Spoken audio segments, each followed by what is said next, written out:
श्री राधे राधे। भक्तों, श्रीमद् भगवद गीता भाव मंथन कार्यक्रम प्रारंभ किया जा रहा है। आप लोगों ने कल श्रवण किया था गीता जी के दूसरे अध्याय का 46वां श्लोक, जिसकी व्याख्या अर्थात भाव मंथन भी आपने श्रवण किया था। श्लोक था यावा नर्थ उदपाने सर्वतः संप्लुतोदके तावान सर्वेषु वेदेषु ब्राह्मणस्य विजानतो। जिसमें आपने श्रवण किया कि भाई एक तो होता है वेदों को कंठस्थ कर लेना, मंत्र का उच्चारण कर लेना, और एक होता है वेद के तात्पर्य को समझ करके ब्रह्म साक्षात्कार कर लेना।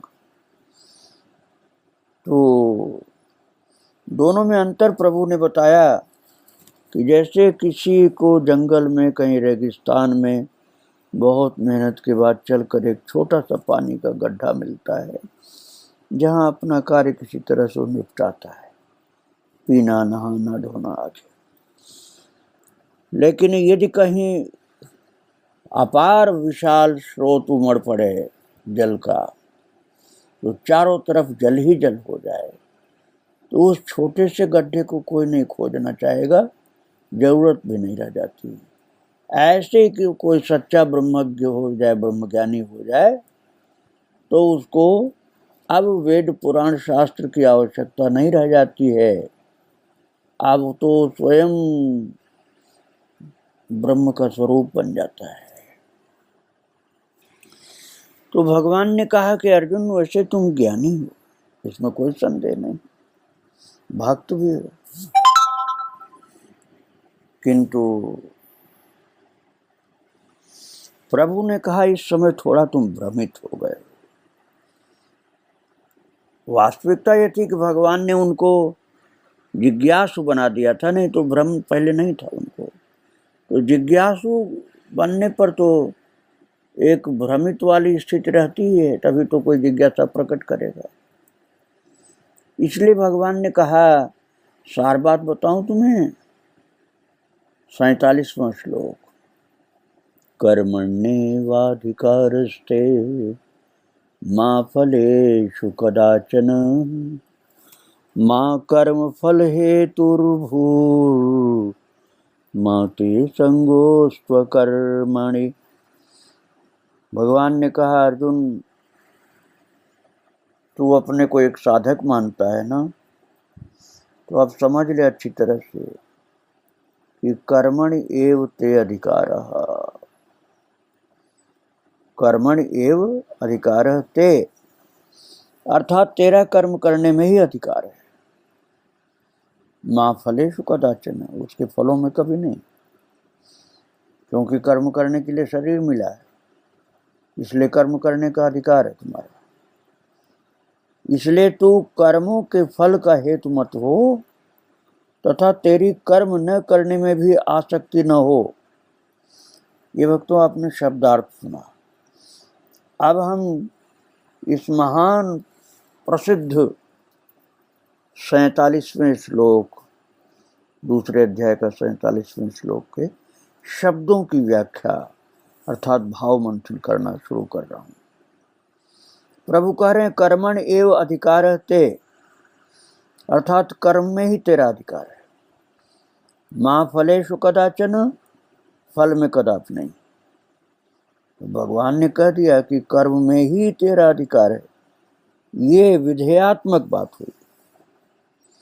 और फिर निषेधात्मक बात कहते हैं कि फल में तेरा कोई अधिकार नहीं। आगे भगवान कहते हैं कि मां कर्म फल हेतु भू,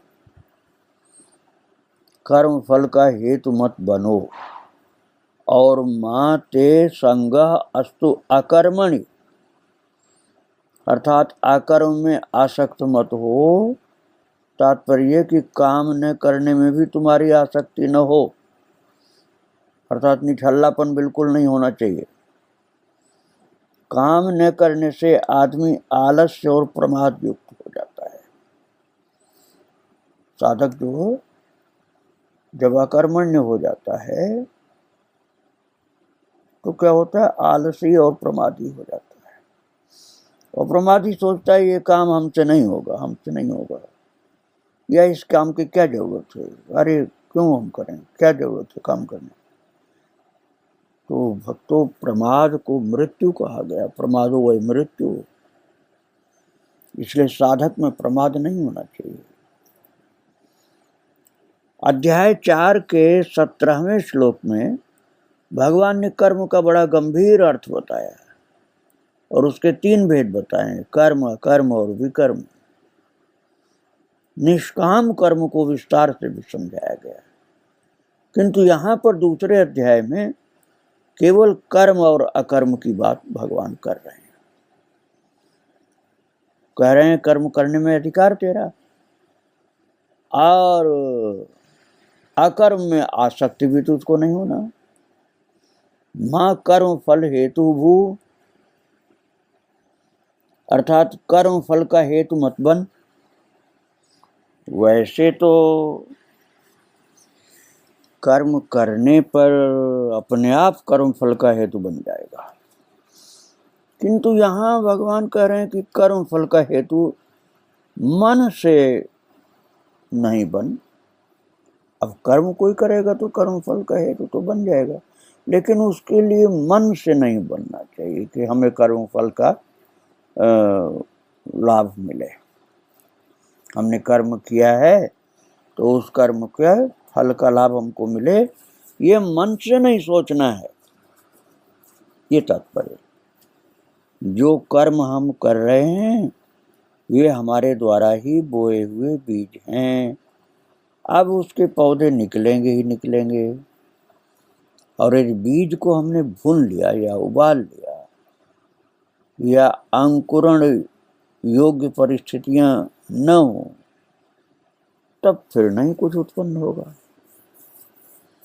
तो परिस्थितियां अनुकूल होने पर तो पौधा निकलेगा।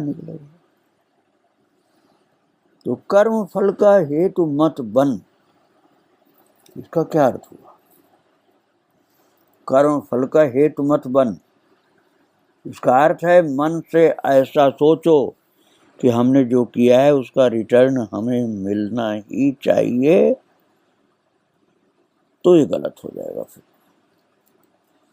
अपने आप बिना सोचे रिटर्न मिल जाए तो तुम्हारा दोष नहीं है।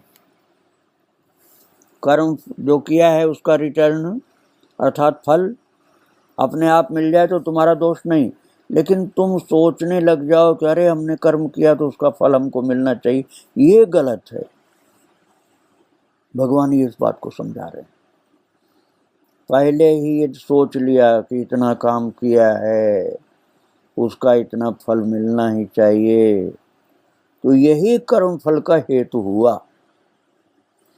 इसको बोलते हैं कर्म फल का हेतु हो गए तुम, कि हम कर्म किए तो हमको तो फल भी चाहिए, हमने काम किया है तो हमें उसके बदले में मिलना चाहिए कुछ।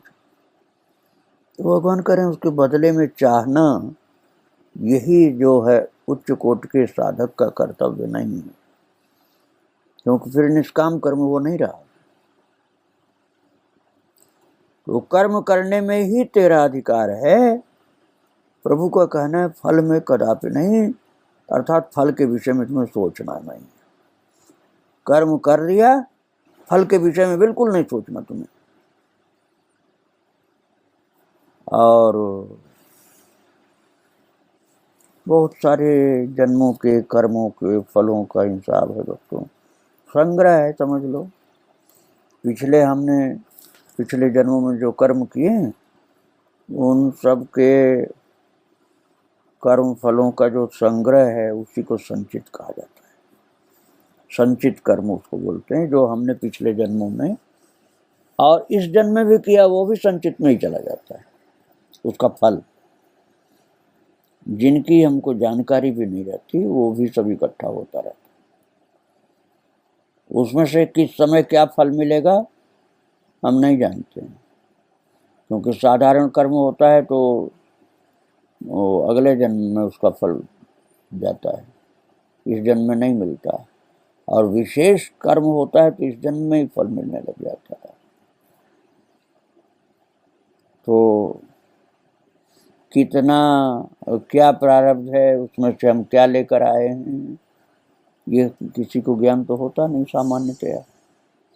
तो संचित कर्म फलों का जो भाग, संचित कर्म पिछले जन्मों का है, इस जन्म का उसमें कुछ मिलता जाता है, तो अधिकांशतया तो पिछले जन्मों का ही है ना। कर्मफल पिछले जन्मों का जो कर्मफल है उसी को संचित कर्म कहा जाता है। संचित कर्म का फल समझिए आप।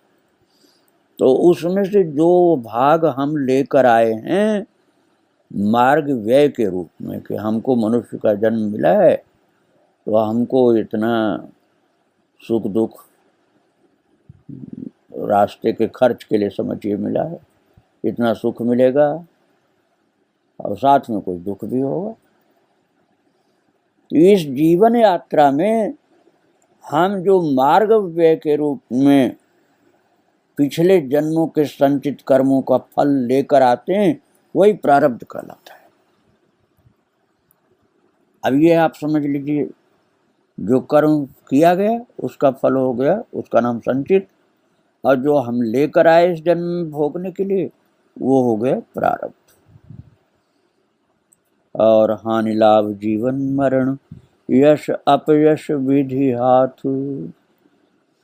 तो किसी कार्य को करने से हानि होगी या लाभ होगा, हमें कब और कैसे यश मिलेगा या अपयश मिलेगा, जीवन कब तक है, मरण कब होगा, कहाँ होगा, ये सब हमारे हाथ में नहीं है, ये सब भगवान के हाथ में है।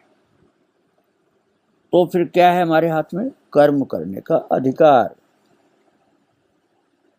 कर्म करने का भार या दायित्व जो हमें दिया गया है, ये तुमका तुम्हारा दायित्व है, तुम्हें तुम्हारी जिम्मेदारी है कर्म करना तुमको। तो वो कर्म करने का अधिकार और दायित्व इस शरीर के साथ है। ऐसे समझिए ना, जैसे हमने किराए पर गाड़ी ली, तो हमने जितने दिन के लिए गाड़ी लिया है उतने दिन वो हमारे पास रहेगी। हम उसका सदुपयोग करेंगे तो परिणाम अच्छा होगा, और दुरुपयोग करेंगे तो परिणाम बुरा होगा।